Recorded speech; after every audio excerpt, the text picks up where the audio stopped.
Bonsoir tout le monde, bonjour tout le monde.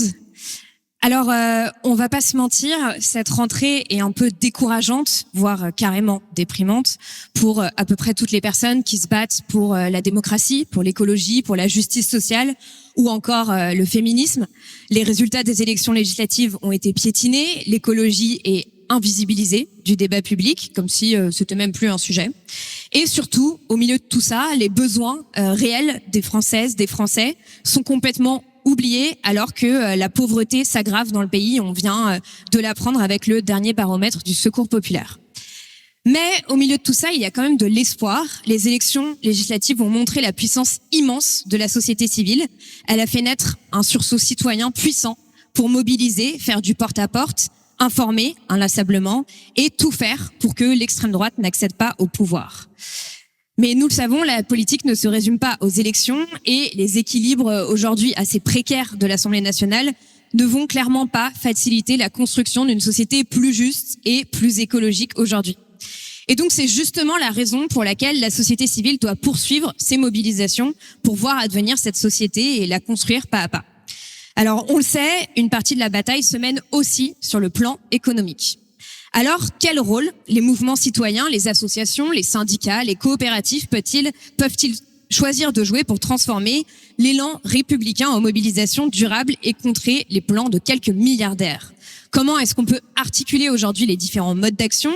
Comment est-ce que les coopératives de la transition peuvent participer concrètement aux mobilisations citoyennes à venir?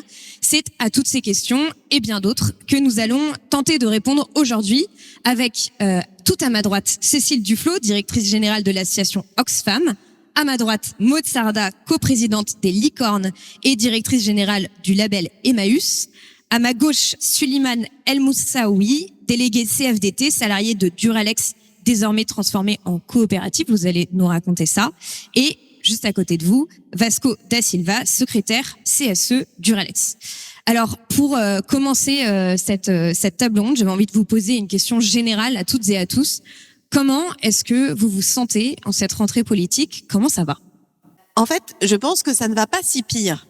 Je vais être un peu, peut-être un peu à contre-flot, mais parce que je rappelle qu'il y a quelques semaines seulement, à l'issue du premier tour des élections législatives, tout un tas de projections pouvaient laisser penser de manière assez fondée que ce qui était devant nous, c'était une majorité absolue de députés extrême droite et un gouvernement de Jordan Bardella. Donc honnêtement, tout plutôt que Jordan Bardella et même Michel Barnier, c'est pas si pire. Donc déjà, je voudrais dire ça et encore davantage que le fait que nous n'ayons pas eu de gouvernement d'extrême droite, il y a le fait qu'il y a eu une énorme mobilisation électorale de deux sortes. D'abord, des gens qui n'étaient pas allés voter, qui sont allés voter, une participation très importante. Et la deuxième chose, c'est des gens qui n'ont pas écouté les consignes de vote, en particulier des consignes de vote qui disaient ni RN ni LFI, de la part d'une partie de la droite ou même de certains porte-parole de ce qui était la majorité présidentielle, et qui ont fait dans les urnes échec à ces instructions, puisque 42% des électeurs de droite et des électeurs de l'alors majorité présidentielle ont quand même voté pour le candidat contre le Rassemblement national quand c'était un candidat LFP, même intitulé LFI. Donc globalement, ce que ça signifie, c'est que le corps collectif de notre pays a fait un mouvement de vrai sursaut, y compris pour certains en votant de façon difficile, comme d'autres ont pu le faire en votant à droite pour faire échec au Rassemblement national, pour pouvoir éviter ce scénario. Et donc ça veut dire qu'on a quand même une base qui est une base importante. Ensuite, le premier tour, il a dit une chose très claire, il a dit un désaveu net de la politique qui était menée, qui était une politique qui aggrave les inégalités et qui n'apporte pas de solution tangible, durable à la catastrophe écologique. Donc évidemment, on se retrouve dans une situation totalement paradoxale, donc on pourrait être un peu en colère, un peu énervé, un peu perplexe, on peut mettre tous les qualificatifs qu'on veut, mais ce qui est sûr, c'est que il y a quand même un terreau plutôt favorable. C'est-à-dire que si on arrive à trouver les bonnes voies de mobilisation, on peut réussir à faire émerger un horizon politique qui soit un horizon politique de justice sociale et écologique. En tout cas, c'est l'analyse qu'on fait chez Oxfam. Et c'est pour ça que dans la période qui vient, on va continuer de s'engager. On l'a fait au sein de la coalition 2024, qui est en gros un regroupement de beaucoup d'assauts, d'ONG et de tous les syndicats pour faire échec à l'extrême droite. on a vu que ça avait été porteur de sens, pas seulement parce qu'on disait qu'on était contre, mais parce qu'on soutenait 16 propositions. Et on veut continuer à travailler sur qu'est-ce que ce serait une vraie alternance qui met fin à cette politique dont on sait qu'elle nous emmène directement dans le mur. Et on est convaincu que ce scénario-là, il est possible et que les résultats du mois de juin nous montrent qu'on n'est pas si loin de pouvoir y arriver. Les derniers mois, ils ont été bouleversants à deux titres pour moi.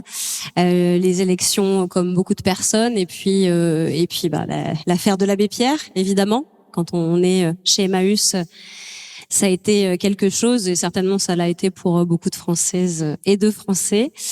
Et comme je vais essayer de voir le verre à moitié plein dans les deux cas, je dirais que le premier, cette claque de l'extrême droite, elle a un peu réveillé aussi les militants de gauche et les militants de l'écologie, je pense. Et ça, c'était salutaire.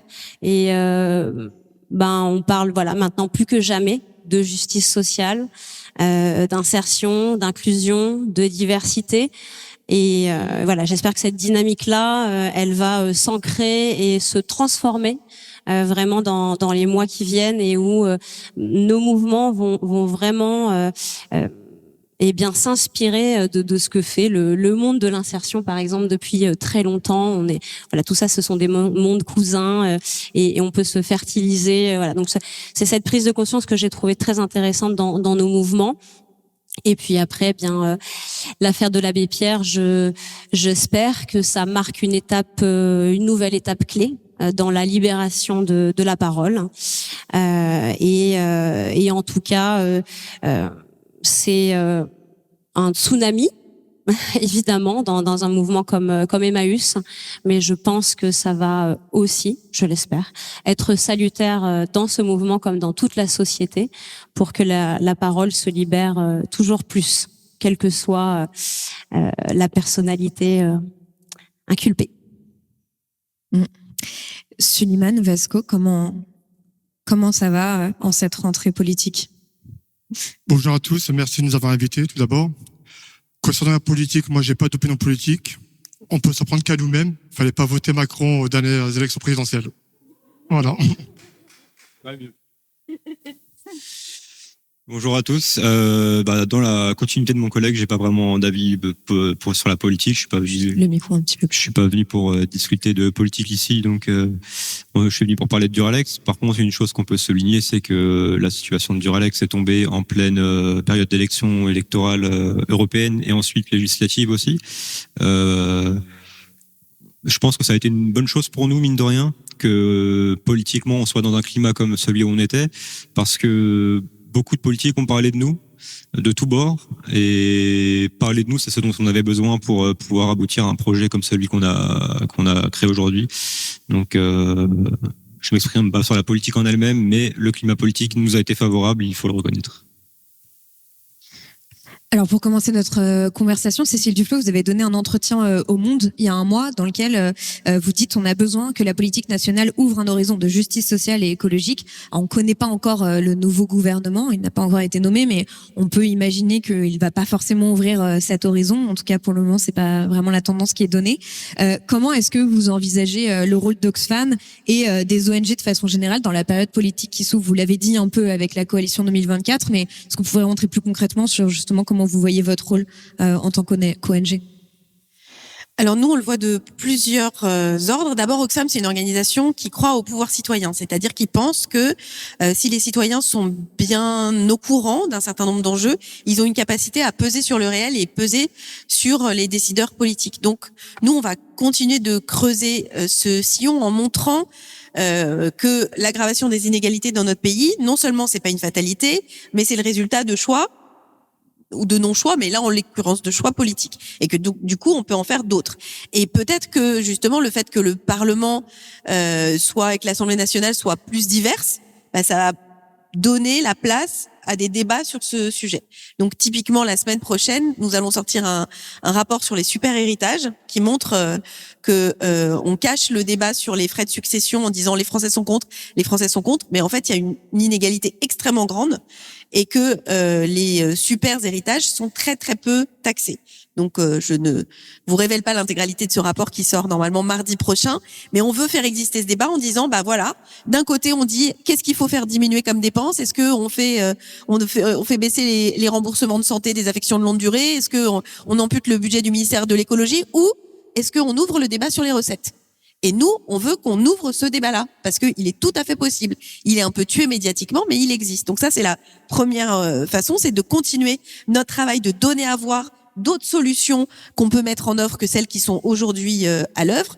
Le deuxième axe, c'est effectivement de travailler dans ces coalitions, alors que sont le Pacte du pouvoir de vivre et l'Alliance écologiste et sociale, parce que on a fait le constat il y a quelques années qu'il y avait souvent, et je suis contente de le dire en étant à côté de deux syndicalistes, de la tension parfois entre les organisations environnementales et les syndicats, les uns défendant l'emploi, les autres disant l'important c'est la transition, et qu'il y avait parfois de la tension. Alors je pense que dans ces deux coalitions, on a dépassé ces deux horizons-là, et on est capable de travailler ensemble en se disant on doit pouvoir penser systématiquement, simultanément, les questions de justice sociale et d'écologie. Et ça, c'est vraiment le deuxième chantier pour nous très important, de travailler dans ces collectifs-là pour dire voilà ce que ce serait le chemin pour que les gens qui sont inquiets et légitimement inquiets, j'écoutais ce matin les plans qui sont prévus pour Volkswagen et la panique qui saisit les salariés de ces entreprises à qui on garantissait jusqu'alors un emploi à vie. Bah, bien sûr, on peut pas juste dire aux gens, en fait, l'activité dans laquelle vous travaillez, c'est polluant ou ça va pas, donc on va arrêter. Et puis voilà, ça peut pas être une position qui permet l'adhésion. Et donc on veut vraiment travailler ensemble à secteur par secteur, trouver la manière de mettre en musique cette transition dont on a besoin, qui à la fois va diminuer les émissions, mais, et c'est le dernier point sur lequel je veux insister, nous allons, cette année, on a commencé cet été avec la publication d'un rapport et travailler avec d'autres aussi sur la question de l'adaptation. La France est aujourd'hui et fait face à des conséquences importantes qui sont celles de la réalité du changement climatique, et c'est pas dans quelques années, c'est aujourd'hui. Et j'ai entendu le Premier ministre tout à l'heure qui disait il faut que la France soit un pays de production, il faut que la France travaille à son réarmement industriel. Et dans le pays de production, il parlait d'agriculture, mais l'agriculture en France, telle qu'on la connaît, la viticulture dans le sud-ouest, la sylviculture dans le Morvan, elles vont être en grande difficulté du fait du changement climatique. Donc si on ne prend pas cette question-là dans tous les sujets, c'est-à-dire qu'à la fois on mène le chantier de la transition, notamment énergétique, mais on prend en considération le fait que notre pays va être bouleversé, on se plantera et on aggravera l'inquiétude des gens. Donc voilà les trois chantiers sur lesquels on veut travailler justement pour essayer d'enlever ce couvercle d'inquiétude qui fait que quand on est très inquiet, la tendance naturelle, c'est d'essayer soit de se réfugier dans le déni, soit de trouver un coupable à cette situation.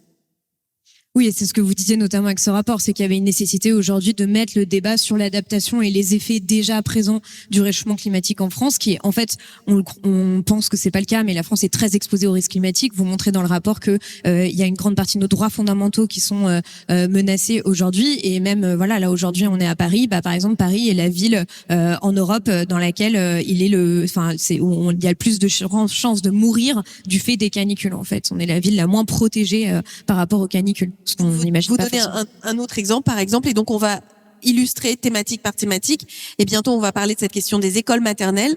Aujourd'hui, il y a 100% des écoles maternelles en Gironde, à Paris dans les Bouches-du-Rhône, qui ne sont pas du tout adaptées pour faire face aux vagues de chaleur que l'on va connaître dans les 10 prochaines années, c'est-à-dire de celles pour lesquelles certains enfants sont déjà des nourrissons, mais sont déjà nés. Et donc, de mettre les sujets dans le débat par des aspects extrêmement concrets pour que tout le monde puisse bien s'en emparer. Alors donc, vous parliez de renforcer les coalitions déjà existantes, d'aller plus loin aussi sur certaines alliances qui ont été faites. Maud Sardab, vous êtes récemment devenue coprésidente des Licornes avec Adrien Montagu. Et est-ce que vous pouvez donc simplement dire en 2 mots ce que sont les Licornes pour les personnes qui ne sauraient pas, et surtout en fait comment est-ce qu'aujourd'hui les coopératives peuvent réellement devenir en fait un lieu où la transition se fait sans attendre la puissance publique, parce qu'on voit bien toutes les limites que ça peut avoir d'attendre que la puissance publique se bouge sur ce sujet. Oui, alors les licornes, ce sont 12 coopératives. Ce sont en majorité des SIC, des sociétés coopératives d'intérêt collectif. Mais dans tous les cas, ce sont des coopératives de multi-sociétariat. Donc voilà, nous n'avons pas que des salariés comme dans des SCOP qui sont sociétaires. Nous avons évidemment les salariés puisque c'est une obligation statutaire. Mais nous avons aussi toutes les parties prenantes. Donc ça peut être donc des bénéficiaires de nos services, des partenaires, des collectivités comme des citoyens. Dans les licornes, on a un petit peu cette spécificité d'avoir un échelon plutôt national, aussi bien par notre présence physique que par nos plateformes numériques, avec énormément de citoyens en fait. Donc c'est vraiment cette dimension de mobilisation citoyenne qui se faisait pas forcément en fait à l'origine des SIC, puisque c'était plutôt des projets territoriaux, donc beaucoup avec les collectivités dans le capital et moins des citoyens. Donc ça c'est aussi une dimension de mobilisation très importante, sans attendre la force publique, d'agir nous-mêmes. Et donc l'idée c'est d'orienter l'intérêt collectif vers l'intérêt général, et nos modèles économiques sont vraiment fondés sur les enjeux de transition environnementaux et sociaux. Et l'idée, c'est justement, par rapport au modèle économique, d'essayer de proposer sur les grands besoins, les grands services dont on a besoin en tant que citoyen, en quelque sorte, des alternatives au modèle économique dominant. C'est-à-dire que ce soit sur les questions énergétiques, que ce soit sur les questions de transport, etc. Oui, on est plein de petits David face à d'immenses Goliaths en fait. Donc Enercop dans l'énergie, la Nef dans le monde bancaire, la finance, Label Emmaüs dans les biens de consommation en ligne face à Amazon, Télécop, Common dans la téléphonie. Enfin voilà, c'est Biocop dans l'alimentaire. Donc c'est le défi de montrer que c'est possible, même dans des univers ultra concurrentiels comme ceux-là, et du quotidien, c'est possible d'avoir des alternatives qui peuvent aller très loin, très très radicales. Par exemple, notre coopérative, forcément c'est celle que je connais la mieux, Label Emmaüs, 100% des bénéfices sont réinvestis dans l'outil de travail. C'est aucun dividende possible reversé à des sociétaires et donc non pas des actionnaires. Des échelles de salaire aussi extrêmement resserrées, de 1 à 3 fois le SMIC dans la réalité, de 1 à 5 dans nos statuts. Voilà, donc c'est des engagements très très forts, et donc c'est une radicalité qui est d'autant plus frappante dans des univers où règnent des Amazones. Et alors justement, comment est-ce que vous envisagez le rôle des licornes aujourd'hui, et comment est-ce que ça peut aller encore plus loin dans la capacité à remettre réellement en question ce modèle économique dominant? Moi, je pense que nos coopératives sont de puissants outils de propagande. Elles ont une capacité, en fait, de marquer les consciences 2 fois, 3 fois, peut-être 10 fois supérieure à aujourd'hui leur capacité de créer de l'emploi et de la valeur économique. Et je pense que, l'exemple de Duralex, il est frappant. Vous avez 200 salariés, je crois, à peu près. Ils vont raconter leur histoire après. Voilà, non mais je voudrais juste dire, moi, personnellement, et je pense qu'on a été beaucoup, c'est entre guillemets, c'est peu de salariés par rapport à la puissance du message, en fait, à la viralité de ce que ça a projeté dans les imaginaires. Et donc c'est un petit peu ça aussi qu'on essaie de faire, je pense, les licornes. On est quand même 140 000 sociétaires à nous tous, donc c'est pas rien non plus. On a de Label Emmaüs, on a 100 000 clients, voilà, donc il y a des vrais clients, il y a une vraie prestation de services, des vrais colis dans des vrais contrats d'énergie, téléphone, etc. Mais ça reste petit tout de même à l'échelle de l'économie globale. Mais le message qu'on porte, il peut être extrêmement puissant. Pour cela, à mon sens, il faut rester très très radical. Extrêmement cohérent dans ce message-là. Donc je pense que c'est une des c'est un des premiers objectifs qu'on a dans les licornes, hein, frapper fort les consciences, même avec des petits moyens, petites coopératives, gros plaidoyer, j'ai envie de dire. Et puis ensuite, après, à notre échelle, on développe de la coopération économique, quelque chose qui n'existe pas dans le monde économique, vraiment. Et ça, c'est la culture, je pense, ESS, où quand même on arrive à porter des plaidoyers ensemble, où on arrive à faire bouger des lignes de régulation, etc. ensemble. Et donc ça, on essaie de l'appliquer au monde économique. Comment on peut faire bouger les lignes de la visibilité, de la publicité, de la communication ensemble, entre nous, des opérations commerciales entre nous. Donc voilà, renouveler aussi un petit peu le genre de la coopération économique. Et enfin, c'est du plaidoyer et du lobbying en fait en coulisses auprès d'acteurs publics qu'on va attraper sur les réseaux sociaux. En fait, parce qu'on a projeté une image qui interpelle, on va pouvoir taguer ces personnes sur les réseaux sociaux et avoir des rendez-vous dans des ministères de cette façon. C'est assez triste, mais c'est beaucoup comme ça qu'aujourd'hui ça fonctionne. Et est-ce que ça donne quelque chose? Alors, ça donnait quelque chose avant le mois de juin. C'est un peu plus compliqué maintenant. Il y a tout à reconstruire désormais. Bon, on va y revenir. Je me tourne vers vous, Suleiman El Moussaoui et Vasco da Silva. Vous êtes un peu la preuve que les salariés peuvent reprendre leur destin en main et se réapproprier les outils de production, parce que vous êtes parvenu à transformer la verrerie française Duralex en Scope. Est-ce que vous pouvez nous raconter comment s'est déroulé votre combat et d'une certaine manière, qu'est-ce qu'il raconte un peu plus largement selon vous? Vous pouvez faire moitié-moitié comme vous. Alors le combat a démarré fin avril quand l'entreprise a été prononcée en redressement judiciaire par l'ancienne gestion en fait de l'entreprise, donc la Maison du Vin français. Et dès le premier jour en fait, on s'est concerté avec la direction, donc qui était la direction au sein de l'entreprise, non pas le comité exécutif et directoire qui était de la Maison du Vin français, mais là vraiment des gens de l'entreprise et les élus du CSE. Et on s'est dit qu'il fallait trouver une solution pour pas de nouveau tomber dans un montage comme on a eu dans le passé où on nous met au tribunal, on est repris par une entité et ils nous exploitent et ils font plus ou moins des bonnes choses avec nous. Quand il y a des profits, on n'en voit jamais la couleur et il n'y a jamais de réinvestissement dans l'usine.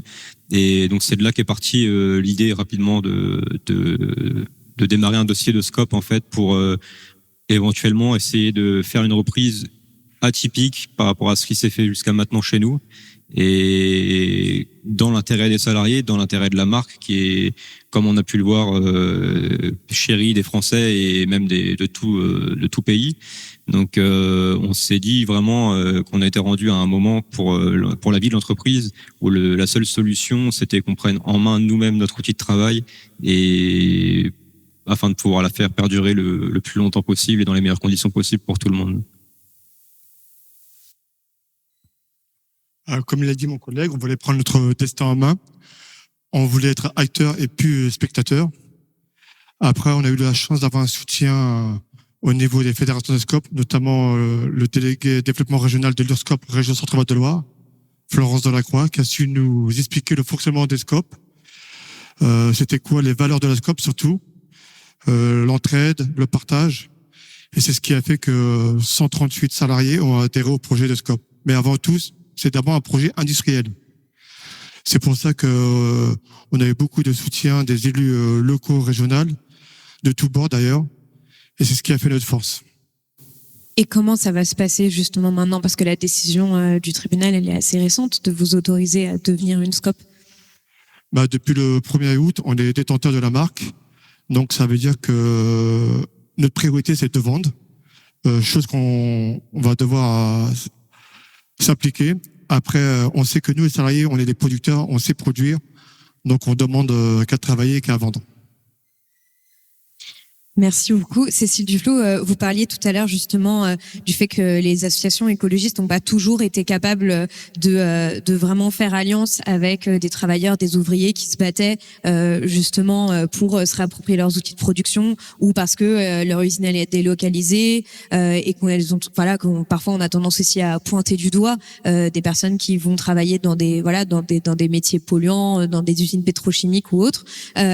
est-ce qu'on pourrait rentrer un peu plus dans le détail sur, pour vous, comment est-ce que justement les mouvements et les forces politiques écologistes peuvent s'investir davantage sur cette question du travail, sur cette question de, en fait, il va falloir renoncer à certaines industries, il y en a d'autres qui vont devoir se transformer, et comment est-ce que justement on peut, ça peut être accompagné ça aussi? Alors, d'abord, je pense que le meilleur moyen de le faire, c'est pas d'être très théorique, mais c'est de prendre à bras le corps des sujets qui existent. Et avec l'Alliance écologiste et sociale, on a une histoire très particulière qui est celle d'une mobilisation collective pour la Chapelle d'Arblay. La Chapelle d'Arblay, c'est une papeterie de papier recyclé qui se trouve à côté de Rouen, qui était menacée de fermeture et de délocalisation des machines pour des raisons financières de la part de son propriétaire. Il y avait une mobilisation des syndicats sur place, mais on a rejoint cette mobilisation et on l'a élargie justement en y apportant un regard qui était un regard différent et notamment un regard avec une approche d'économie circulaire et d'écologie en disant un site pareil à proximité de la Seine qui reçoit le papier récupéré dans toute l'agglomération parisienne ne doit pas partir. Et ça nous a permis d'avoir un certain nombre d'interpellations communes, de déplacements, mais aussi d'organiser une mobilisation un peu visible, puisque c'est une mobilisation qui s'est traduite par le fait que un certain nombre de membres de nos organisations arrivent en zodiaque au pied de Bercy, avec le savoir-faire et l'organisation de Greenpeace, pour installer une banderole et demander à être reçus par le ministre de l'économie, justement pour insister sur le nécessaire appui des pouvoirs publics à un projet de reprise qui permettrait le maintien de l'activité. Donc ça, c'est un premier exemple. Le deuxième exemple, c'est la raffinerie de Grand Puy, où là aussi, il y a eu une mobilisation commune. Alors ça pouvait sembler étonnant avec des organisations écologistes et des raffineurs, mais parce que le scénario qui a été choisi par le propriétaire, en l'occurrence Total, était en tout cas, il y avait une totale hypocrisie d'expliquer que c'était un scénario écologiste, etc. Et donc, le fait de discuter avec les organisations syndicales et avec les salariés a permis d'avoir une position commune et une action commune. Et puis, ça enrichit tout le monde. Ça permet à chacun de réfléchir. Et puis, à tous ceux qui, j'allais dire, dans des organisations comme les nôtres, qui font des plans sur la comète, qui disent on devrait faire ci ou ça, ça les permet de se confronter à la réalité. Et je trouve que ce qui s'est passé avec Duralex est très intéressant parce que c'est la suite que je trouve encore plus chouette, c'est-à-dire que ça a trouvé une audience très forte dans le public, où les gens ont compris quel était l'enjeu, ont compris ce que ça signifiait et ont manifesté leur soutien, notamment en achetant leurs produits. Mais c'est la même chose et je suis très contente parce que je ne sais pas s'il est encore là, mais j'ai vu Olivier Leberquier et l'histoire des Scopti, c'est aussi une histoire édifiante. Donc si on pouvait multiplier ce type d'exemples, je pense que faut prendre au mot le Premier ministre qui a parlé de réarmement industriel et je pense que ce réarmement il passe surtout par le fait que les entreprises industrielles soient protégées des logiques ultra-financières qui les ont fragilisées et que un de ces moyens c'est justement d'utiliser le statut de SCOP qui permet d'impliquer tout le monde et d'impliquer largement les parties prenantes. Donc voilà pour les quelques exemples qui ont montré que ça nous a aussi fait du bien à nous tous parce que ça a permis à des gens de réfléchir et de dialoguer avec des gens qui travaillent dans le secteur industriel, qui sont face à des enjeux qui sont des enjeux compliqués parce que c'est des enjeux de marché, c'est des enjeux de concurrence et donc ça nous oblige tous mutuellement à la fois nous poser des questions et à trouver le bon scénario crédible, engageant pour tout le monde. Alors justement, à partir de là, si on continue à parler des mobilisations, on peut aussi se demander comment est-ce que en fait on fait face aux entreprises et aux multinationales du modèle économique dominant et comment est-ce qu'on fait mieux connaître justement les alternatives qui proposent une autre vision de l'économie qui, je pense on peut le dire, est une vision de l'économie de la post-croissance. Maud Sarda, vous avez fondé en 2016 le label Emmaüs, vous l'avez dit, qui est une boutique en ligne solidaire de produits de seconde main. Mais vous le dites, en fait, aujourd'hui, vous êtes profondément menacé par cette fameuse loi du plus fort qui est imposée par Amazon ou encore Chine ou Temu. Pour vous, quelles sont justement les mesures qu'il faudrait prendre aujourd'hui? Parce que tout ne dépend pas de la bonne volonté des alternatives ou des coopératives. Il y a aussi ce qui dépend de la puissance publique. Quelles seraient les mesures politiques à prendre aujourd'hui pour laisser une véritable chance aux alternatives dans cette loi du plus fort? Oui, c'est largement le secteur là du made in France, de la seconde main qui est extrêmement menacé et il y a beaucoup de fermetures très très concrètes ces derniers mois. C'est la guerre des prix, c'est la guerre des prix parce que évidemment c'est l'inflation, mais c'est aussi la guerre des prix parce que on a ce déferlement de produits low cost, fast fashion sur nos marchés et que même si on a envie de passer à de la seconde main ou voilà ou du made in France quand on peut acheter par les temps qui courent du neuf moins cher même que la seconde main et évidemment beaucoup moins cher que du made in France, eh bien c'est trop facile en fait de laisser les consommateurs en fait livrés à ça. Moi j'entends trop tous les jours que le consommateur doit se responsabiliser, c'est le consommateur, etc. Mais en fait, il faut quand même se rendre compte. Enfin, tout à l'heure, je parlais du matraquage publicitaire auquel on fait face. Mais comment voulez-vous que le consommateur soit responsable de la situation quand on a une entreprise, Temu, le géant chinois, une seule entreprise qui dépense 2 milliards de dollars sur seulement les réseaux sociaux de Meta en une année. 2 milliards de dollars en publicité et en influenceurs sur juste Instagram, Facebook et WhatsApp. En fait, c'est vertigineux, c'est impossible de concurrencer.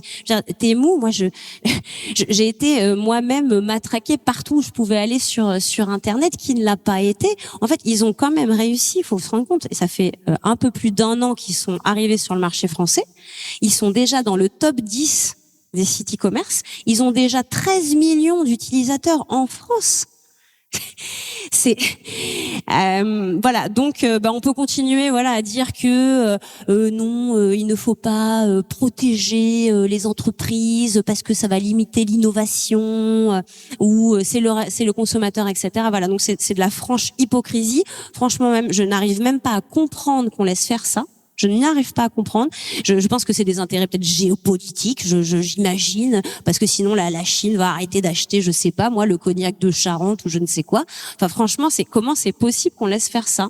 Mais alors que les produits de toute façon, sont toxiques. toutes ces grandes entreprises chinoises comme Huawei, etc., ont évidemment des responsables des relations publiques qui vont à l'Assemblée en permanence pour faire en sorte que les lois soient les moins contraignantes pour eux. Enfin, je veux dire, il y a aussi un travail de lobbying politique très fort. Bien sûr, mais en plus, là, en fait, ils sont dans l'illégalité la plus totale. En fait, c'est ça qui est quand même assez fascinant. Je veux dire, il y a quand même des consommateurs, des associations de consommateurs, genre UFC Co Choisir ou autres, qui ont testé les produits. Et par exemple, les jouets de Temu, il y en a 11 sur 12 qui ne respectent pas les normes européennes, quoi. Donc on se parle de toxicité. Enfin, ils ont même prouvé. Il y a la Corée du Sud a interdit certains produits qui étaient tellement toxiques qu'ils attaquaient la fertilité. En fait, c'est démentiel, quoi. Bon, bref. Donc nous, dans tout ça, on en parle, voilà, sur les réseaux sociaux. On essaie de faire avancer des lois, genre la loi anti-fast fashion, par exemple, que Oxfam connaît bien aussi. Tout ça est un peu tombé malheureusement aux oubliettes avec la dissolution. Ça devait passer, c'était une belle victoire quand même. Le Parlement qui votait la loi anti-fast fashion, sauf que ça devait passer au Sénat et que voilà, donc on va voir si ça va être mis au goût du jour. Mais tant qu'on n'aura pas des lois qui vont attaquer la publicité, la communication, comme ça a été le cas à un moment donné sur le tabac, sur l'alcool, enfin qu'on fasse la même chose sur ces produits-là, évidemment des barrières douanières, évidemment des taxes, des bonus, malus en fonction de son impact environnemental et social. Nos initiatives, elles resteront forcément petites, menacées aussi en permanence. Et d'ailleurs, justement, toutes ces propositions de type étiquetage, plus d'informations sur les produits, la publicité sur les produits polluants, tout ça, ça avait été proposé par la Convention citoyenne pour le climat, et ça a complètement été mis de côté dans la loi climat, ou en tout cas modifié, parce que l'interdiction de publicité sur les produits polluants est devenue une interdiction de publicité pour les énergies fossiles. Donc voilà, il y a rarement, les gens vont mettre de l'essence dans leur voiture parce qu'ils en ont besoin, pas parce qu'ils voient une pub Totale, mais bon. façon. Comment justement on dépasse ces blocages-là en quelque sorte aujourd'hui? Enfin, est-ce que vous avez l'impression que vous avez quand même des députés, des parlementaires avec qui vous avez gardé des liens, qui ont été réélus et avec qui vous allez pouvoir repousser ces sujets à nouveau, ou vous avez l'impression que ça va devoir passer par autre chose, par une grande mobilisation citoyenne, par... Moi, j'ai envie de croire quand même que c'est sur ces sujets de réarmement industriel, de Made in France, on peut quand même largement avoir même des coalitions politiques tout de même. Donc, je pense que c'est ça qu'il faut faire en fait. Hein. Il faut quand même qu'on soit très pragmatique sur ces sujets-là, sur ces lois-là qui sont fondamentales pour déjà préserver notre économie, nos emplois et après avoir des gradations de soutien et de protection en fonction de son niveau d'impact environnemental et social, évidemment. Mais je pense que vraiment il faut avancer de concert là. Bien sûr, syndicats, tout bord politique, franchement, associations, coopératives, etc. Oui, je pense qu'il peut avoir vraiment de l'écoute quand même dans les politiques et tout de même c'était déjà, donc je le répète, mais tout de même une belle victoire cette loi anti-fast fashion. Alors c'est vrai que la majorité des députés ce jour-là avaient piscine, hein, donc c'est sûr que ça a aidé. Donc il faudra, je pense, être un peu malin et regarder le planning pour trouver le bon moment. Mais tout de même, c'est déjà poussé pour que cette loi-là soit adoptée, enfin qu'elle finisse son parcours. Et puis après adoption, il faudrait qu'elle soit bien sûr décret, etc. Et donc en fait les lobbies, ils l'ont pas trop vu passer venir en tout cas cette loi anti-fast fashion. C'est assez intéressant. Donc elle est passée et puis après là ils sont un petit peu réveillés et donc ils ont attaqué plutôt le côté étiquetage. Puisque en fait, pour faire du bonus-malus, il faut bien avoir un repère pour noter l'étiquetage. Donc hop, ils ont foncé sur cette histoire d'étiquetage et là le lobby a commencé pour que évidemment oui, ça vienne pénaliser un Shein ou un Temu, mais que un H&M, un Kiabi et compagnie continue à pouvoir passer outre. Alors qu'en fait, les géants chinois, c'est l'arbre qui cache la forêt quand même. Oui, c'est ça qui est terrible, c'est qu'en fait, comme à chaque fois, le capitalisme invente encore pire que ce qu'il a déjà inventé, un Temu ou un Chine paraît presque, un H&M paraît éthique à côté d'un Chine ou un Temu. Enfin, j'ai vu récemment sur internet qu'il y avait une étiquette d'un vêtement en Chine où une personne avait vu qu'il y avait écrit Help Me. Donc c'était quelqu'un dont en fait les droits étaient menacés, qui avait fait imprimer sur l'étiquette pour faire un message d'alerte. Enfin c'est quand même des choses qui sont juste délirantes quoi. Et Shein arrive quand même à porter plainte contre Temu pour concurrence déloyale. Ça c'est voilà, c'est juste pour la petite blague quoi. Alors justement, Suleiman El Moissaoui et Vasco da Silva, vous êtes, on l'a dit, vous n'êtes pas les premiers à transformer votre entreprise en coopérative. On en a parlé, Cécile Duflot en a parlé, Olivier Leberquier, je ne sais pas s'il est toujours dans la salle, mais il y a aussi cet exemple très emblématique de l'usine Fralib qui était le fabricant du thé éléphant et qui en 2014 est devenue une coopérative Scopti après 1336 jours de lutte. Donc si vous avez des infusions, des thés 1336, mais ça vient de là. Non, mais parce que parfois les gens ne font pas le lien. Pour vous, qu'est-ce que justement ça raconte du rôle des syndicats aujourd'hui? Parce que j'ai lu dans une interview, par exemple, vous disiez que vous n'auriez pas pu devenir une coopérative sans la CFDT notamment. Oui, effectivement, parce que le syndicat, mine de rien, ils ont un rôle très important. Parce que on est les premiers à être sur le terrain, à communiquer avec les salariés pour expliquer le principe d'une scope. Et sachant que la CFDT était majoritaire du Duralex, il fallait convaincre nos collègues de travail que la meilleure solution pour nous, c'était la scope. Et effectivement, on a un contact plus sur le terrain que la direction. Donc c'est ce qui a permis pourquoi il y a eu autant de salariés qui ont adhéré au projet scope. On a aussi eu un rôle en tant que représentant, organisation syndicale, de rencontrer beaucoup d'acteurs politiques ou non, qui voulaient nous rencontrer pour nous aider à leur manière, pouvoir relayer des informations sur l'avancement de la situation, faire parler de nous. Et comme je disais tout à l'heure, c'est quelque chose dont on avait besoin à ce moment-là. Et donc le climat politique est tombé à pic. On a passé beaucoup de temps aussi, comme l'a dit mon collègue, à rencontrer, re-rencontrer, réapprendre à connaître des salariés de l'usine qui habituellement ne nous sollicitent pas forcément. Là, il y avait vraiment des gens qui venaient au dialogue pour savoir qu'est-ce que ça impliquait une scope, qu'est-ce que ça voulait dire. Parce qu'il y avait beaucoup de gens qui ne savaient pas ce que c'était quand on a commencé à discuter du mot scope. Donc on a eu vraiment un rôle d'essayer de fédérer les salariés pour leur expliquer, les instruire sur le fonctionnement d'une scope, ce que ça engageait, ce que ça n'engageait pas, les rassurer sur certaines craintes aussi que certains avaient, non fondées.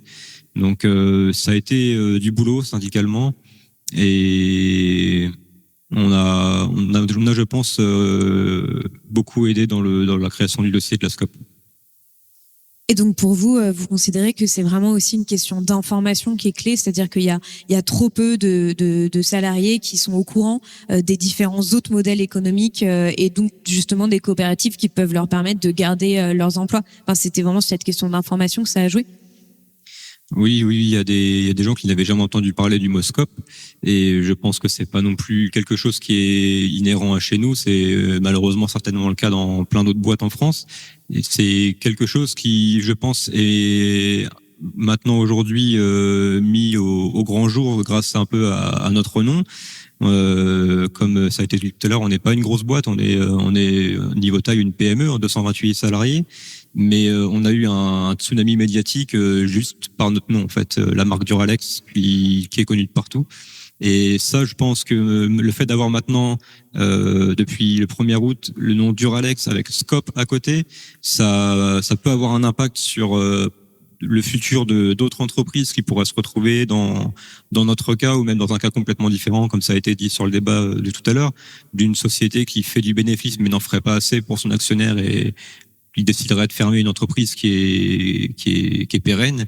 Peut-être essayer de fédérer des gens de ces entreprises-là qui sont concernés, de se dire que mais en fait on va peut-être pas se laisser fermer comme ça. On sait ce qu'on produit, on sait comment le vendre, on sait à qui on le vend, on sait travailler. Donc pourquoi ne pas reprendre l'activité et partir sur un modèle de scope? Alors justement, Maud Sarda, vous avez pris ce rôle de coprésidente. Pour le moment, toutes les coopératives ne sont pas réunies au sein des licornes, loin de là. Comment est-ce que vous comptez appréhender justement ce rôle des autres coopératives qui existent? Est-ce que votre but c'est de créer plus d'alliances, de créer de la visibilité aussi en tant que justement organisation qui est un peu plus connue parce qu'elle regroupe des coopératives qui sont aussi peut-être les plus visibles en quelque sorte? Comment est-ce que vous voyez justement cette interaction entre tous ces modèles différents? Je pense qu'on est vraiment très en lien avec. Nous, on a beaucoup de liens avec la CG Scope, par exemple, et voilà, il y a COPFR, il y a tout un tas d'univers coopératifs différents et les licornes, c'est bon. Déjà, c'est aussi pour mettre vraiment en lumière les SIC aussi, ce multisociétariat, parce que c'est une forme de coopérative qui est encore moins connue que la SCOP. Donc je pense que c'est important que les citoyens ils puissent savoir qu'ils peuvent placer leur épargne directement au capital de structure et pas sur un livret développement durable où absolument personne ne sait que ça fonctionne en 90-10 et encore, c'est-à-dire 90-10, c'est 10% de ce que je vais mettre là-dedans, ça va aller vers l'impact et les 90 c'est du CAC 40 pour faire court. Et en fait, en moyenne, faut quand même savoir que c'est 5%, c'est même pas 10, d'accord. Donc, je pense que ça, si les gens prenaient conscience de ça et que à côté, ils savaient qu'il y a des coopératives qui ont un taux de pérennité à 5 ans qui est supérieur à celui d'une entreprise classique. C'est ça la réalité en fait, quoi. Mais personne, dans le grand public, ne va se dire qu'une coopérative c'est plus solide que une entreprise classique.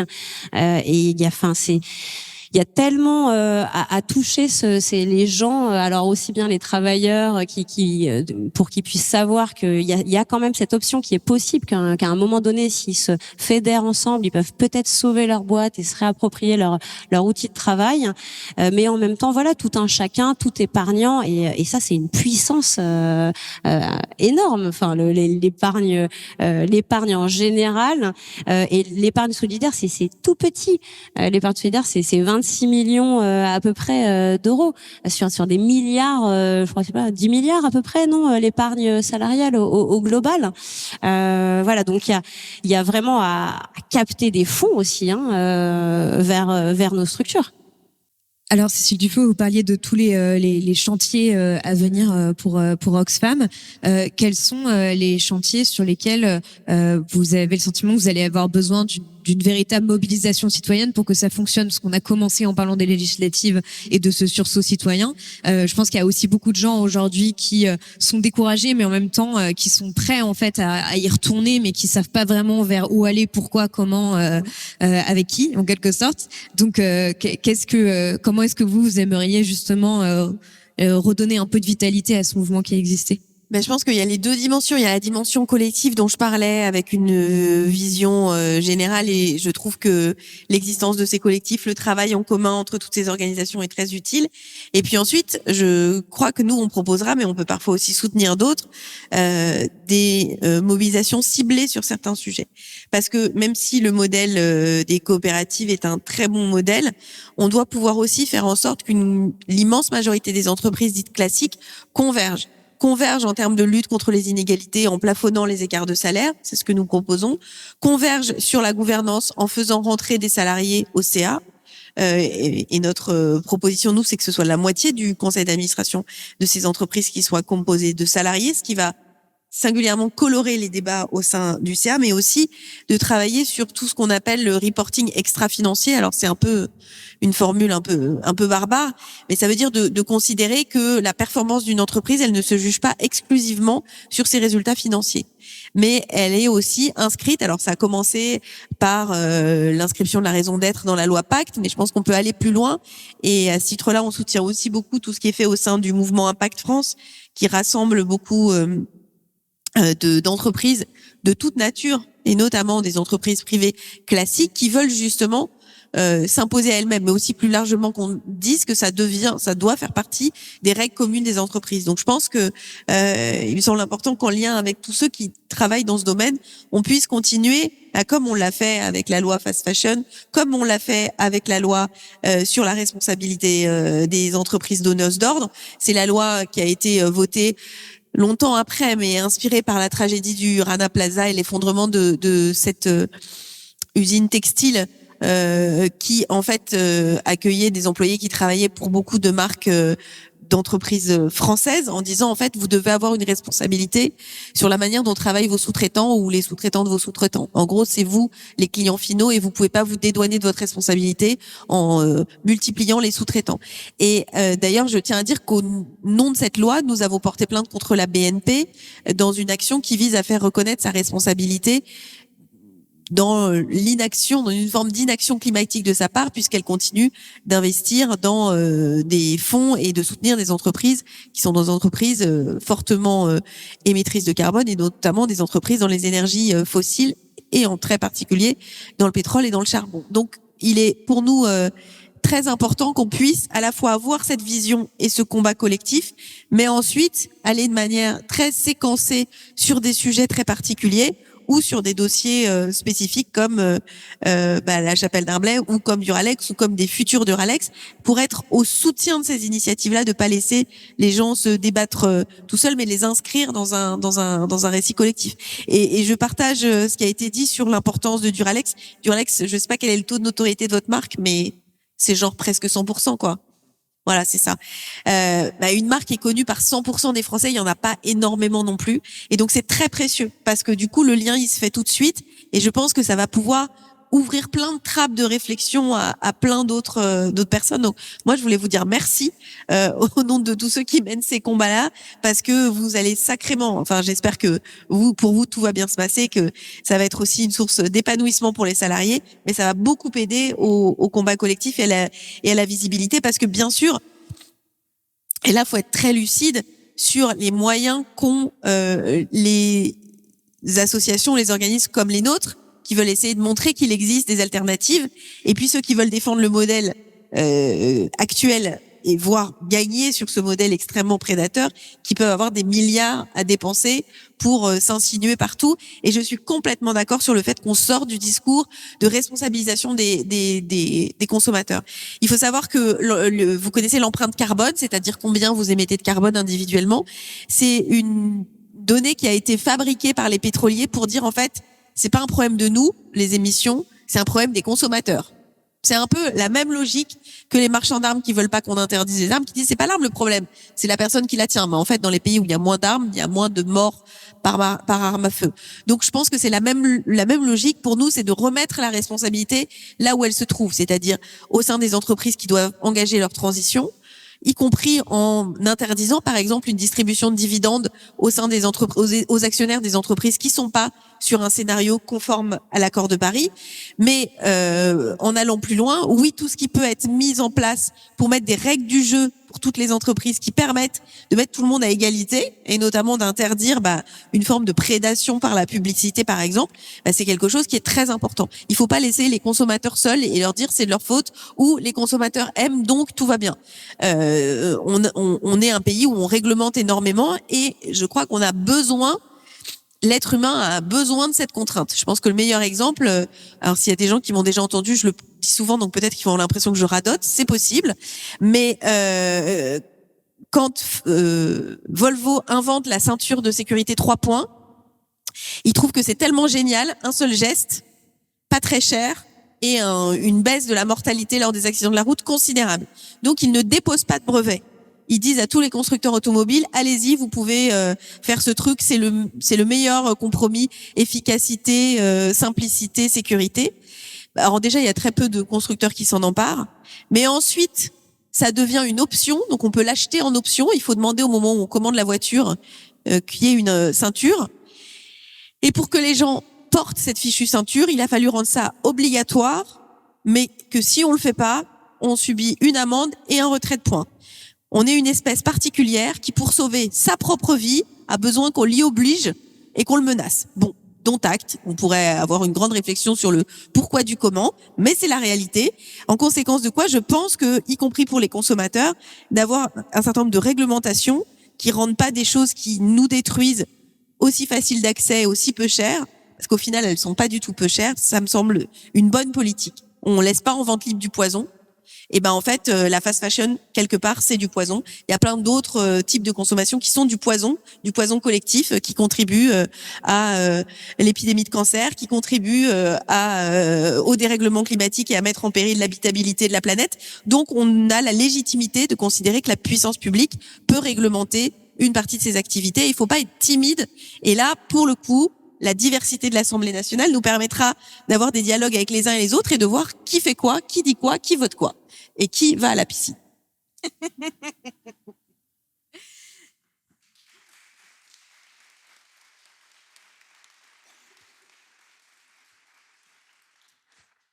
Alors, avant de vous donner la parole, je vais vous poser une dernière question générale. On a commencé en parlant du présent, donc j'aimerais bien qu'on parle un petit peu de l'avenir. Est-ce que chacune d'entre vous peut dire assez rapidement comment est-ce que vous voyez tout ce qu'on a évoqué là, qui était très large en fait en quelque sorte, s'articuler dans les mois à venir, et s'il y avait une sorte de scénario idéal, comment est-ce que vous le voyez? Je pense que, voilà, moi je sais que parfois ça m'aide d'imaginer concrètement parfois des choses qui sont facilement atteignables, et de se dire voilà, il y a tel calendrier et ça c'est faisable, et on n'est pas tout de suite en train de se projeter dans une utopie qui n'est peut-être pas réaliste. Donc je sais pas qui veut commencer. Je vais commencer. Alors pour Duralex, donc le calendrier idéal, c'est que les affaires reprennent comme jamais et qu'on fasse des gros chiffres d'affaires forcément. Mais pour être plus sérieux, il y a un point d'honneur à mettre sur le recrutement d'une équipe commerciale et marketing. On a dû se reposer pendant plus de 3 années sur ce que nous avait vendu comme une équipe de rêve, la Maison du Verre français, donc avec ses équipes à Châteauroux et à Vincennes. Qui visiblement n'a pas eu l'effet escompté. Donc aujourd'hui, on doit se refabriquer une équipe commerciale, mais on sait qu'il y a des gens qui sont motivés pour rejoindre Duralex et on invite tous ceux qui le seraient à postuler. On cherche des commerciaux seniors, des gens qui s'y connaissent en marketing, parce qu'aujourd'hui, on est une usine qui sait produire et qui sait travailler. Maintenant, on a juste besoin de vendre avec toute la demande qu'on peut avoir et qu'on va avoir dans le futur. Comme j'ai dit tout à l'heure, on a eu un tsunami médiatique. Donc si les commandes suivent, on va devoir avoir besoin de force pour les honorer. Mais et c'est un fait honorable d'ailleurs qu'on peut mettre en avant. Dès le début de la mise en redressement judiciaire, on n'a jamais entendu ni lu dans la presse le mot grève venant de Duralex parce que justement on est 228 salariés qui sont tous mobilisés, ont tous envie de travailler et ont tous envie de faire vivre la marque.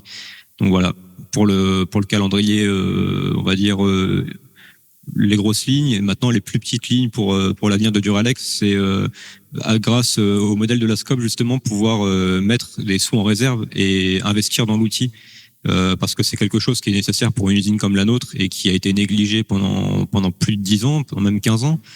On a eu des précédents repreneurs qui ont fait du chiffre avec nous mais n'ont jamais mis 1 euro dans l'usine, ni dans le social, ni dans le matériel. C'est malheureusement pas une industrie qui peut marcher sans mettre des sous en maintenance. Donc c'est un des gros points d'honneur pour nous dans le futur, pouvoir bloquer de l'argent en réserve pour si demain on a besoin de racheter un équipement qui coûte cher, pouvoir l'honorer. Et c'est quelque chose qui est obligatoire pour nous pour continuer l'activité. Moi, je veux juste donner un exemple.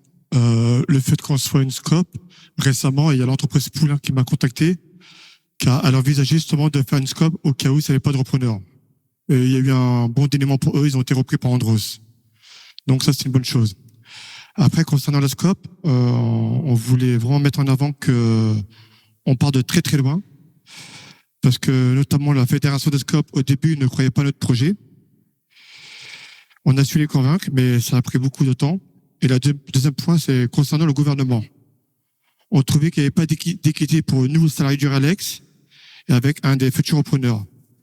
Car il a garantissé à hauteur de 7 millions un prêt garanti par BPI. Et nous, on n'a reçu qu'à peine 700 000 euros. Donc l'équité entre quelqu'un qui prône la casse sociale et quelqu'un qui avait conservé l'emploi chez Duralex. Donc voilà. À moi.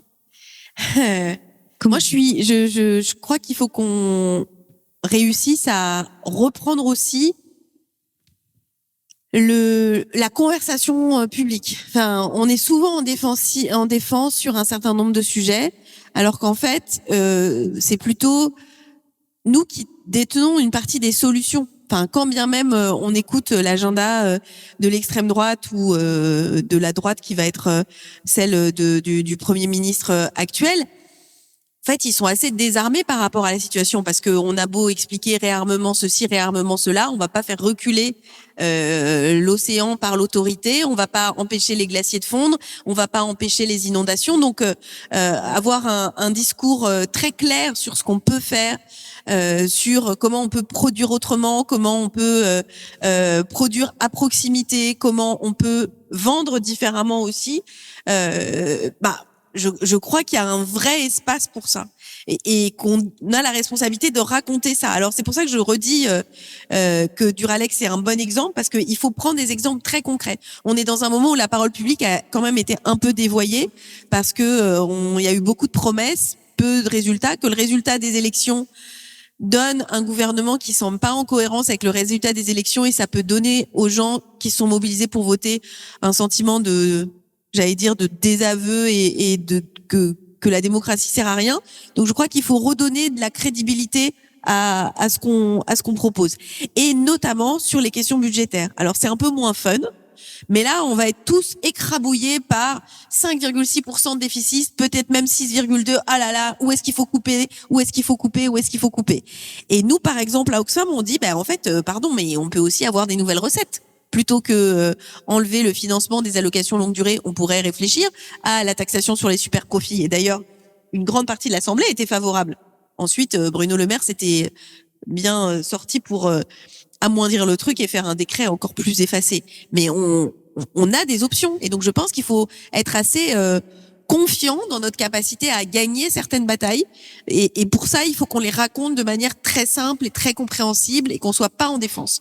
Voilà, parce que en vrai, ce scénario-là, c'est un scénario qui est un scénario possible, qui est pas un scénario évident, mais qui est tout à fait possible. Et on a souvent été écrasés par l'idée qu'il n'y avait pas d'autre solution, que oui, voilà, il y a le déficit et donc il va falloir couper dans les dépenses. Non, on va aller chercher de nouvelles recettes. Et donc mardi prochain, vous pourrez lire combien on peut récupérer si on va taxer les super héritages au-delà de 13 millions d'euros. Ça va aller, tout le monde avec 13 millions d'euros.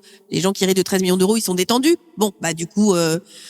on peut s'occuper de ce sujet-là, par exemple. Et y a plein d'autres sujets sur lesquels on peut avancer. Je vous renvoie à une proposition qu'on a faite il y a maintenant 2 ans et qu'on actualise très régulièrement, qui s'appelle le manifeste fiscal d'Oxfam France, parce que nous, on soutient tous ceux qui disent il faut plus d'argent pour les services publics, plus d'argent pour l'investissement dans la transition écologique, etc.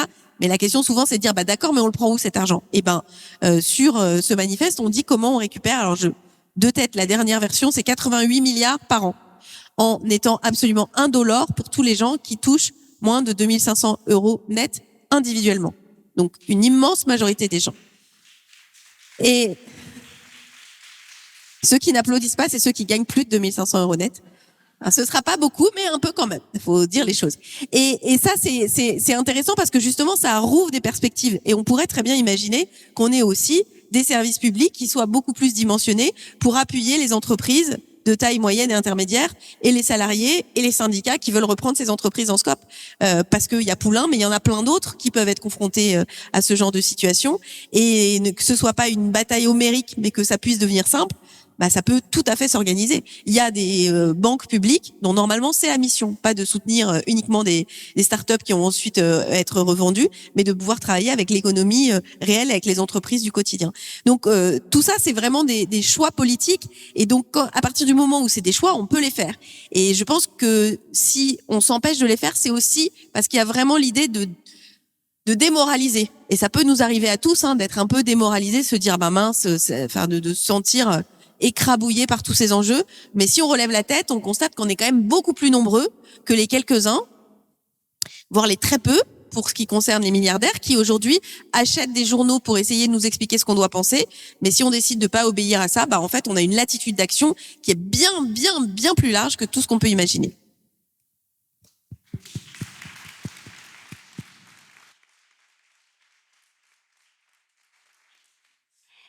Alors, à l'échelle de Label Emmaüs, moi, mon objectif, c'est qu'on soit rentable.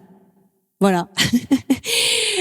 Parce que on aura prouvé que c'est possible uniquement quand on sera rentable.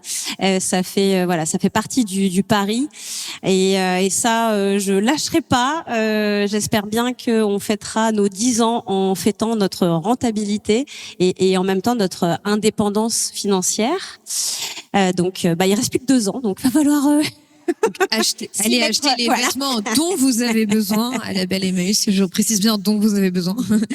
Après, pour les licornes, le temps en tout cas de la coprésidence, je mettrai toute mon énergie sur le sujet du financement. J'en fais une affaire personnelle presque, et je vais moi aussi mettre un petit taquet à la BPI parce que voilà, je pense que le jour où j'ai eu la réponse négative, la banque publique d'investissement, public d'investissement, le jour où j'ai reçu un non de la BPI pour 40 000 euros de subvention et que le même jour j'ai appris qu'ils mettaient 7 millions d'euros dans Dogami qui fabrique des chiens virtuels dans le Web 3, ce jour-là, je me suis dit qu'il y avait un souci.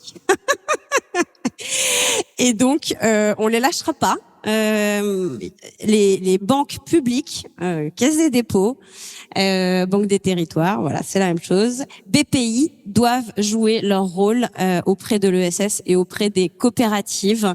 Il n'y a pas d'excuses. Franchement, c'est de l'argent public, ça doit aller vers l'intérêt général. Nous avons des emplois qui sont en France, on réinvestit tout dans nos outils de production, ça ne part pas de lointains actionnaires, il n'y a aucune raison et en plus on a un taux de pérennité supérieur à des entreprises classiques, donc ça suffit, cet argent doit aller vers nos structures.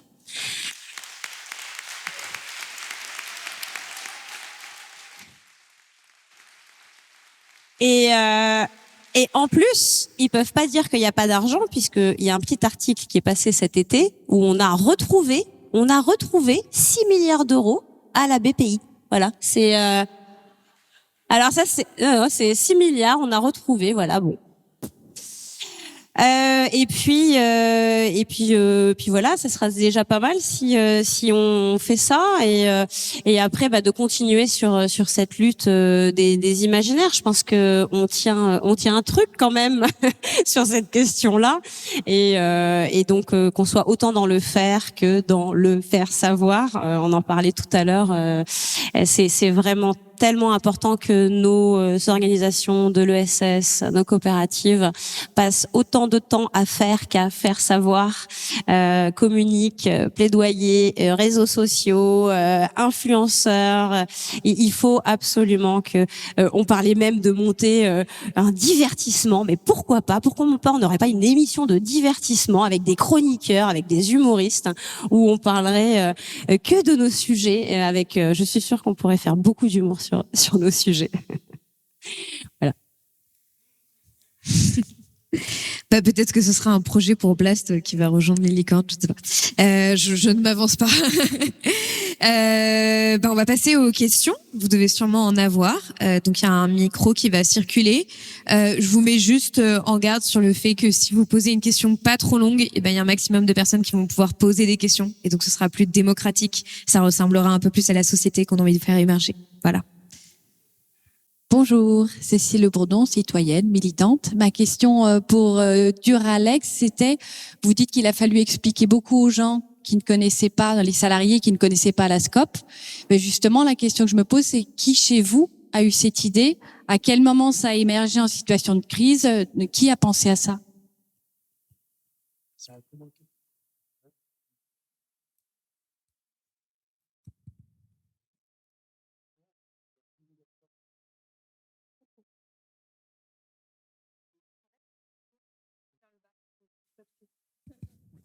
Donc l'idée de la SCOP a émergé avec une discussion de notre directeur des sites et le syndicat CFDT.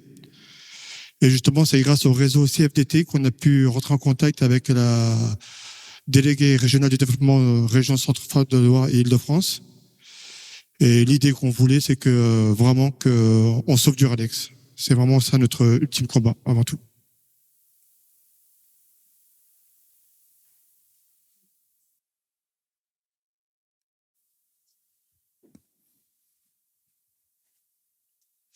Bonjour, la continuité de cette question-là, vous parlez donc de la CFDT. Est-ce qu'il y avait d'autres organisations syndicales représentées et comment vous avez su vous allier ou pas avec elles, ou est-ce que vous avez pu vous allier avec des organisations qui n'étaient pas représentées chez vous à ce moment-là pour ce combat?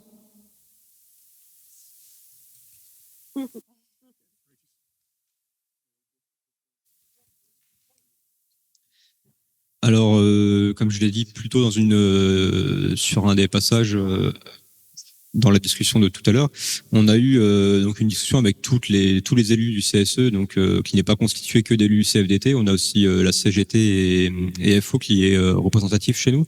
CFDT étant majoritaire, mais on a quand même deux autres. Donc c'est une discussion qu'on a eue avec tous les élus dès le départ, s'ils étaient prêts à s'engager, à travailler dans ce sens-là, parce que c'est à la fois long, 3 mois de procédure judiciaire, mais c'est à la fois aussi très court pour pouvoir monter un dossier de reprise, surtout sous forme de SCOP. C'est vraiment compliqué. On se rend compte, plus on avance, qu'il y a des bâtons dans les roues qui attendent à chaque coin de rue. Mais donc on a dû discuter avec les autres organisations syndicales pour qu'on soit sûr qu'on aille tous dans le même sens. Ce qui a globalement été le cas, majoritairement on va dire. Il y a eu des réticences de la part d'autres membres d'organisations syndicales, mais on a quand même eu d'autres membres d'autres organisations qui allaient dans le sens où il fallait aller, parce que le but c'est quand même d'avancer et de trouver une solution pour l'usine. Malheureusement, on a eu des personnes au sein des autres organisations syndicales de Duralex qui avait juste pour entre guillemets mot d'ordre de dénigrer la SCOP, mais sans fondement, et à côté de ça sans non plus essayer de proposer d'autres solutions ou d'aller engager des discours vers autre chose, ou se faire parler de l'usine médiatiquement, parce que on peut aussi essayer dans des situations comme ça de contacter les médias et de faire parler de nous sans forcément porter un projet en particulier. Donc c'était pas à 100% syndicalement, on va dire, dans le même sens, mais en majorité, oui. Et on a su quand même dialoguer pour pouvoir avancer. Oui, bonjour. Alors moi, je n'avais pas une question en tant que telle, c'était plus une remarque, mais pour rebondir un peu sur ce qui a été dit. Donc, moi, je bosse dans une coopérative qui, pour le coup, elle, effectivement, a des problèmes financiers, de trésorerie qu'elle rencontre malgré ce qu'elle fait. Et en fait, moi, j'aimerais rebondir sur le titre. Donc, imaginons d'autres formes de mobilisation politique. Et effectivement, c'est vrai qu'il y a cette tension d'un côté d'assurer un petit peu la mission qu'on a sur l'activité qu'on essaye de mener au mieux avec des valeurs particulières qui sont les nôtres, de gouvernance, etc. Et en même temps, il y a cette tension du fait d'une compétitivité toujours plus grandissante. Et aujourd'hui, moi, je reste... En même temps, c'est une grande question et il y a peut-être un beau potentiel, mais en même temps, je reste un peu sur ma faim sur notre capacité, justement, du fait qu'on est proche des citoyens, qu'on a un modèle plus éthique, donc qui nous permettrait, en fait, justement, par rapport à cette ambiance d'extrême droite et ainsi de suite, en fait, d'agir concrètement, d'être une vraie courroie de transmission par rapport aux autres, je dirais, activités politiques. Et en même temps, on n'a pas cette capacité financière, de temps, bref, d'environnement, en fait, qui nous permettrait de le faire. Donc, moi, là où je reste sur ma faim, mais ce qui est un chantier pour moi, ce serait en quoi on pourrait se dégager du temps, en quoi on pourrait imaginer un modèle qui nous permettrait en même temps de travailler et en même temps d'être cet acteur de pont, en fait, entre les différents acteurs.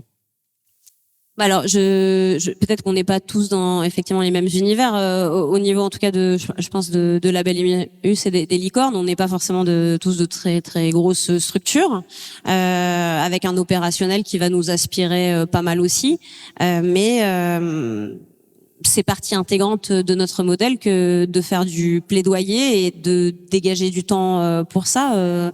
Moi, à titre personnel, je passe 50% de mon temps je suis directrice et en même temps, 50% de mon temps, c'est des conférences, c'est des réseaux sociaux, voilà. Donc déjà, c'est un peu changer de paradigme sur entre guillemets le retour sur investissement et notre capacité à dégager du temps pour faire ça.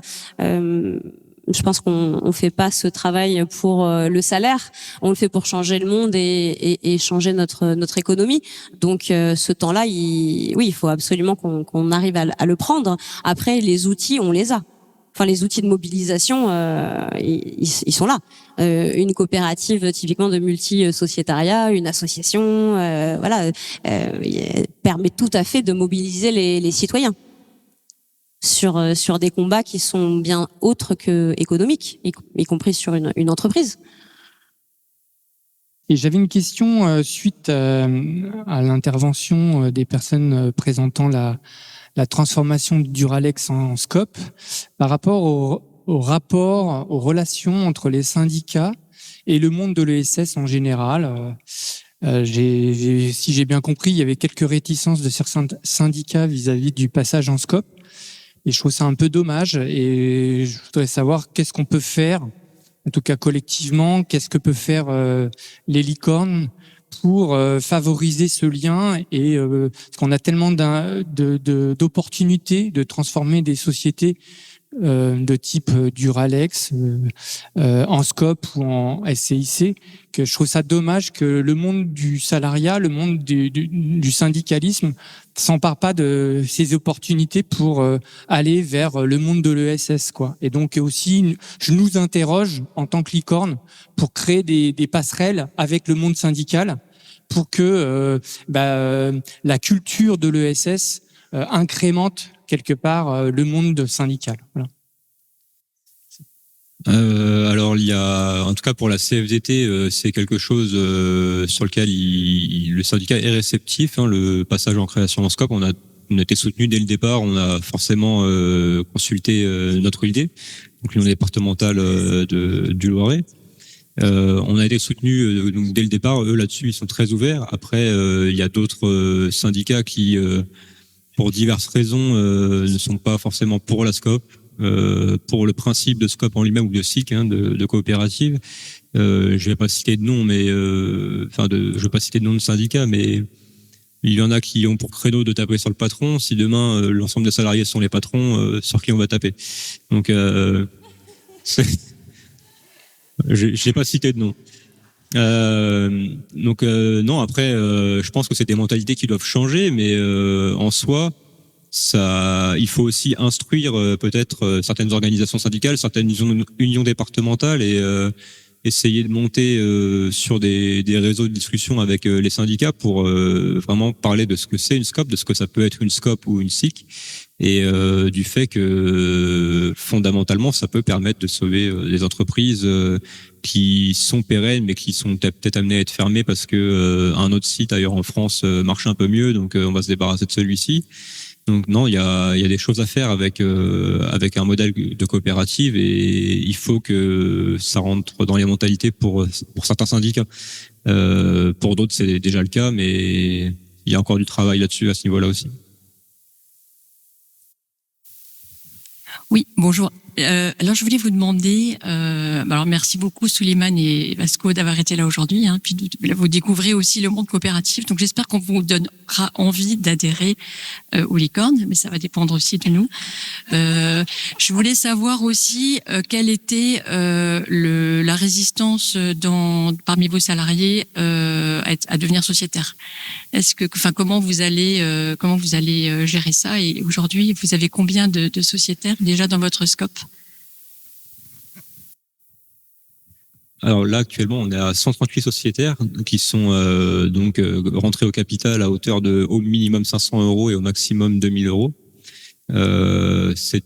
On avait établi au départ un ticket d'entrée à 500 € parce on avait déjà sondé avant de définir la somme le nombre de personnes qui étaient porteurs et souteneurs du projet au sein des salariés.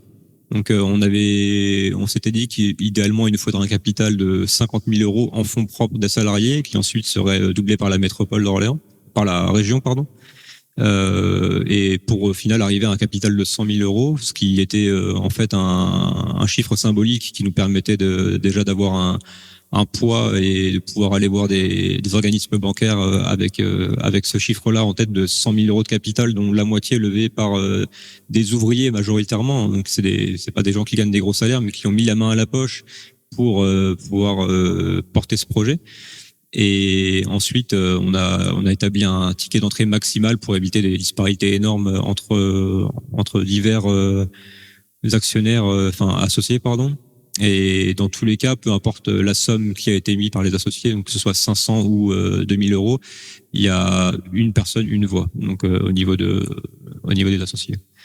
Ensuite, on a des réticents qui veulent tout simplement pas s'engager financièrement. Donc, j'appellerais pas ça de la réticence, mais plutôt un manque d'envie de participer au projet et peut-être de s'impliquer. Peut-être des gens qui n'ont pas envie forcément de devoir se renseigner sur tout ce qui concerne la vie d'une coopérative en fait. Il y a eu des gens qui étaient aussi intéressés par le fait de devenir associés, mais qui ne pouvaient pas financièrement, même avec ce ticket d'entrée de 500 €, mais même avec une proposition dans le futur de l'étaler sur plusieurs mois. Donc il y a des gens qui peut-être plus tard nous rejoindront en cours de route et ils seront les bienvenus. Et il y a aussi, dès à présent, en fait, on a dû forcément clore l'entrée au capital par les associés avant le dossier pour le CABIS. Il fallait donc clore la liste des associés, et liste qui a été rouverte aujourd'hui, enfin la semaine dernière. Donc en fait, là, s'il y a des associés dans l'usine qui veulent rentrer au capital, qui ne l'ont pas fait avant, parce que du coup, avec un peu plus de recul, ils estiment qu'en fait, si, ça peut être une bonne chose pour eux et une bonne chose pour l'entreprise. Hein, c'est de l'argent au capital, c'est ce qu'il nous faut, on en a besoin. Et donc il y a des gens qui, dès à présent, qui étaient peut-être un peu réticents il y a un mois de ça, qui aujourd'hui se disent en fait, ouais, peut-être que je vais rentrer au capital là dans les semaines à venir, dans les mois à venir. On arrive en décembre, il y aura le 13e mois, c'est peut-être l'occasion. Donc voilà. Bonjour, merci à tous et toutes pour cette belle conférence. Je voulais un peu connaître les coulisses de comment s'étaient passées les discussions du coup à 160 ou 120 sociétaires. Enfin, je trouve ça assez impressionnant de se dire qu'en très peu de temps vous avez réussi à vous mettre d'accord sur une gouvernance et un fonctionnement en scope, et je voulais en savoir plus. Pardon, je me suis pas présentée, Claire Annereau du cabinet d'avocats Legicop. Alors les coulisses, ça a été beaucoup de boulot en plus de notre travail normal, donc le mandat de syndicat d'aller vers les gens, discuter avec les gens et leur expliquer. On n'a pas encore eu de première assemblée générale vu qu'on on est rentré en exercice au 1er août. La première assemblée générale des associés aura lieu en octobre, et je pense que ça va être sport quand même, hein, parce que 140 associés et 140 personnes qui vont avoir une discussion ouverte sur l'avenir de leur entreprise pour la première fois de la vie de tous les salariés, en fait, parce que jusqu'à présent, on n'a jamais eu de consultation sur aucun sujet que ce soit. En fait, ça va être vraiment la première expérience coopérative, sachant qu'en plus, à cette assemblée générale-là, il y aura aussi le vote du comité d'administration définitif. Car actuellement, pour la même raison qu'on a dû clore l'entrée au capital avant le CABIS, on a dû aussi clore la liste des personnes qui constituent le comité d'administration, donc qui a été nommé provisoirement jusqu'à la première assemblée générale qui sera dissous et ensuite revoté à majorité absolue. Donc oui, il y a du boulot. On a des gens qui sont motivés par le fait de rentrer au comité d'administration. Donc c'est bon signe, mais ça veut aussi dire qu'il y aura beaucoup de fois à voter pour 140 personnes. Donc ça sera vraiment une première expérience pour nous, hein, pour cette première assemblée générale. Et même avant ça, hein, pendant la constitution du dossier, ça a été des grosses discussions et beaucoup de temps à passer à savoir comment on allait en fait faire les statuts, parce que c'est quelque chose qu'on a tous appris, on a eu des appuis, mais faire les statuts, comment aller gérer la gestion de l'entreprise. Donc on reste une usine qui a beaucoup de corps de métiers différents. Ça va de la logistique basique jusqu'à des métiers bien plus techniques. Donc on a quand même un besoin d'avoir un management un peu vertical, entre guillemets, un management classique, parce qu'on a vraiment beaucoup de postes différents dans beaucoup de domaines différents. Donc là-dessus, niveau gestion, on savait déjà avant qu'on allait rester sur un management un peu classique, mais on a quand même la chance d'avoir un très très bon dialogue social dans cette entreprise, et on sait que le management, c'est pas quelque chose qui pêchait avant. Donc il n'y a pas de raison que ce soit quelque chose qui pêche maintenant, et à ce niveau-là, ça changera pas.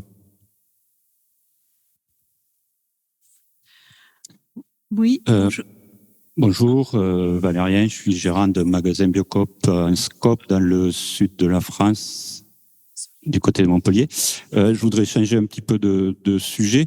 Je me posais la question, Oxfam produit des rapports depuis pas mal de temps, des rapports qui sont généralement très intéressants, très impactants. qui ont droit parfois à des reprises médiatiques, mais je voudrais savoir si vous avez un suivi par rapport à leur devenir. Est-ce que vous arrivez à mesurer si sur tel ou tel sujet vous avez réussi à faire bouger plus ou moins les choses? Alors généralement plutôt moins quand il s'agit de faire payer les riches, etc. Mais en fait, est-ce qu'il y a quelque chose par rapport à ça? Bonjour, merci pour votre question. Ah, bien sûr, parce que le but, c'est pas de sortir des rapports, le but, c'est qu'ils soient efficaces. Donc, non seulement on essaye de mesurer leur reprise, qui les reprend médiatiquement, de façon politique par les uns par les autres. Est-ce que certains sont obligés de se positionner, y compris en s'y opposant, mais du coup, ça oblige à ce que le sujet soit dans le débat.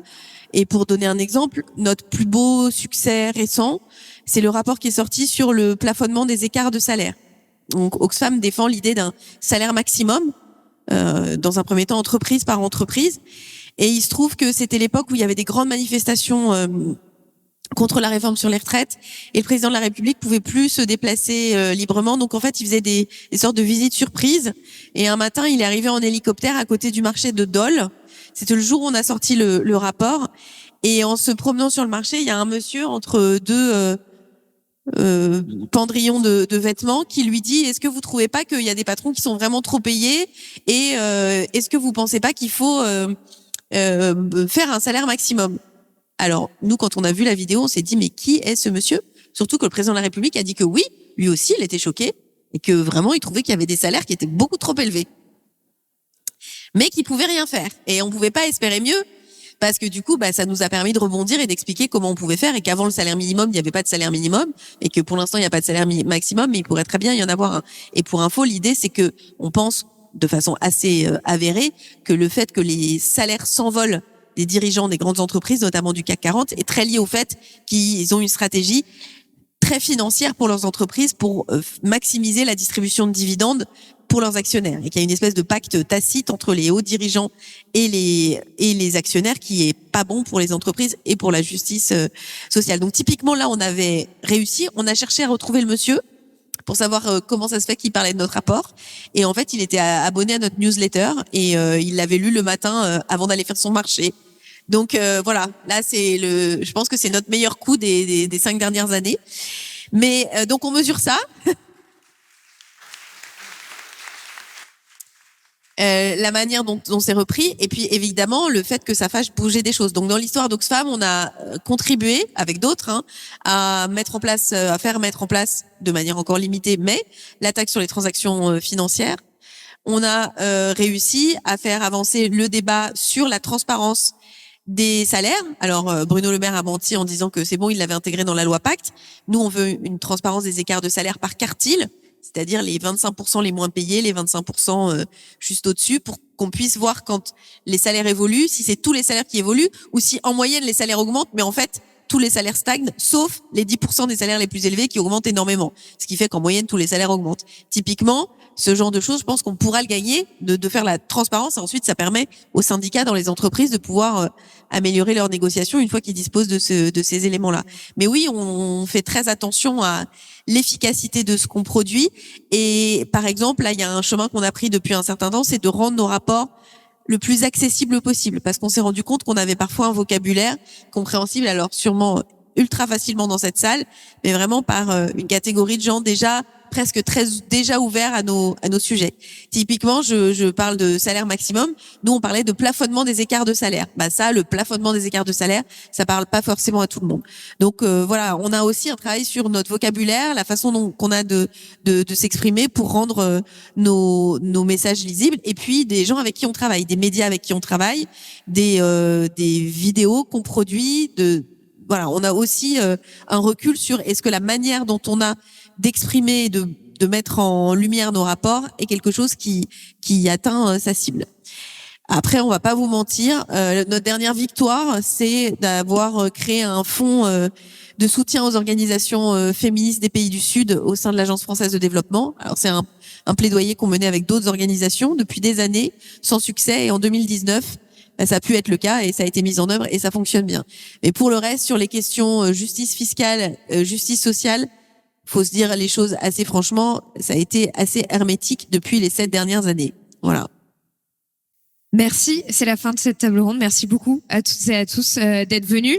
Vous pouvez applaudir nos intervenants et intervenantes. Cécile Duflot a dû partir un tout petit peu en avance parce qu'elle devait partir à 18h30 pile. N'oubliez pas de soutenir les ONG, de soutenir les coopératives et de soutenir les médias indépendants. Bonne soirée.